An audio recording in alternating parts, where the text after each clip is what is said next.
வணக்கம். கோதை தமிழ் காணொளி. பேசுவது கோதை தடம்பாளன்.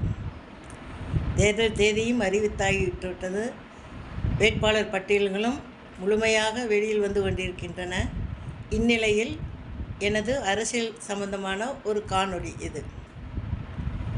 சுருக்கமாக சொல்லப்போனால், ஏடிஎம்கே எடப்பாடி அவர்களும் டிஎம்கே ஸ்டாலின் அவர்களும் சொல்வார்களே, both are sailing the same boat. அதுபோன்றுதான் இதில் தங்கள் தொகுதிகளை தங்கள் கூட்டணி கட்சிகளுக்கு பங்கீடு செய்து கொண்டிருக்கிறார்கள் என்பதை நன்கு உணர முடிகிறது. இதை நுட்பமாக பார்ப்பவர்களுக்கு புரியும். பாஜகவிற்கு வேறு வழி இல்லை. அவர்கள் ஏடிஎம்கேயை வைத்துதான் அவர்கள் மேலே வர வேண்டும். குறைந்தது அவர்களுக்கு வாக்கு சதவிகிதம் கூட்ட வேண்டும். அந்த கணக்கில் தான் அவர்கள் இதில் நுழைந்திருப்பார்கள்.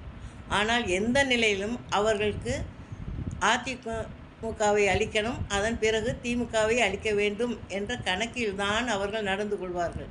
இதை இரண்டு தரப்புமே புரிந்துள்ளது, எடப்பாடி அவர்களும் ஸ்டாலின் அவர்களும். அதை இந்த தொகுதி பங்கீட்டில் அவர்கள் நடந்து கொண்ட விதத்தை பார்த்தால் நன்கு நம்மால் உணர முடிகிறது. 27 தொகுதி பிஜேபிக்கு என்று தனியாக பிரித்து கொண்டாலும், தமிழ் மாநில காங்கிரஸ் 5 தொகுதி வாங்கி தாமரை சின்னத்தில் அவர்கள் போட்டியிடுவது அவர்களுக்கு கொடுக்கப்பட்ட தொகுதி. இதை கவனித்து பார்த்தால் வருடமாக தேர்தல் கணக்குகளை கவனித்து வருபவர்களுக்கு அந்த சூட்சுமம் தெரியும். நிச்சயம் அவர்களால் ஈடேற முடியாது. அதனால் இது அவர்கள் எதிர்பார்த்த பலனை என்டிஏ கூட்டணி அவர்களுக்கு தராது. தினகரன் அவர்களுக்கு வாக்கு சதவீதம் கூடலாம்.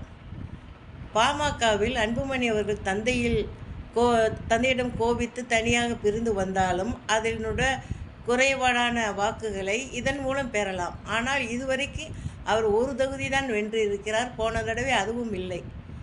இது எப்படி என்று நம்மால் சொல்ல முடியாது. 1-2 அவர்களுக்கு வரக்கூடிய சந்தர்ப்பங்கள் இருக்கிறது. அதற்கு மேல் அங்கு சொல்வதற்கில்லை. கடந்த முறை 75 அதிமுக வாங்கியது. இந்த கூடுதலாக ஒரு 10 தாராளமாக பெறலாம். காரணம், அவர்களுக்கு தெற்கில் எடப்பாடி அவர்களுக்கு ஒரு எண்ணங்கள் நல்ல விதமாக உருவாகி வருகிறதை நாம் இங்கு கண்கூடாக பார்க்கலாம். காரணம், அவரது துணிவு. தனிமையாக நின்று அந்த கட்சியை எடுத்து நடத்தும் செயல்பை தெற்கில் உள்ளோர் மதிக்கத்தான் செய்வர். அடுத்து திமுக தரப்பில் வரும்பொழுது, இங்கு காங்கிரஸ் எனக்கு சொல்வதற்கே வருத்தமாக இருக்கிறது. தலைமை ராகுலால் இவ்வளவும் நடக்கிறது. அவரை சுற்றி இருப்பவர்களால் எல்லா பிரச்சனைகளும் வருகிறது. அதை அவரால் கட்டுப்படுத்த முடியவில்லை. எத்தனை தடவை தான் சோனியா காந்தி அவர்கள் வந்து உள்ளே தலையிட்டு சரி செய்து போவார்கள். அவரும் புரிந்து கொள்வது போல் இல்லை. இதே ரீதியில் காங்கிரஸ் போனால் அடுத்த முறை தனியாக இருந்தாலும் வர முடியாது. கட்சி என்பதற்கு அடையாளமே இல்லாமல் போய்விடும். இந்த முறை அவர்கள் 28 இடம் கேட்டு வாங்கியிருந்தாலும் வெல்வது என்பது திமுகவினர் உழைப்பினால் தான் அவர்கள் பெற்று வருகிறார்கள் என்பது உண்மை. முன்பு போல் அவர்கள் பிரியமாக உழைப்பார்களா என்று நாம் சொல்வதற்கில்லை. அவ்வளவு படுத்தி இருக்கிறார்கள். அதே இடத்தில் தேமுதிமுகவை உள்ளே கொண்டு வருவதற்காகவே இவர் ஸ்டாலின் அவர்கள் விசிகாவிற்கும் கம்யூனிஸ்டுக்கும் சீட்டுகளை குறைத்து கொடுத்தது தவறுதான். அது யாரும் சொல்வார்கள். ஏன் அப்படி செய்தார்கள் என்பது நமக்கு இன்னும் புரிபடவில்லை. அதே இடத்தில் அவர்களும் குறைத்து கொண்டு விட்டால் திமுக பலவீனமாகவும் போய்விடும். இதில் அவர் பிரேமலதா அவர்கள் கெட்டிக்காரத்தனமாக பிடிவாதமாக விளையாடி 10 தொகுதி வாங்கியிருக்கிறார்கள். போன தடவை அவர்கள் 0.4% வாக்குகள் தான் வாங்கியிருந்திருக்கிறார்கள்.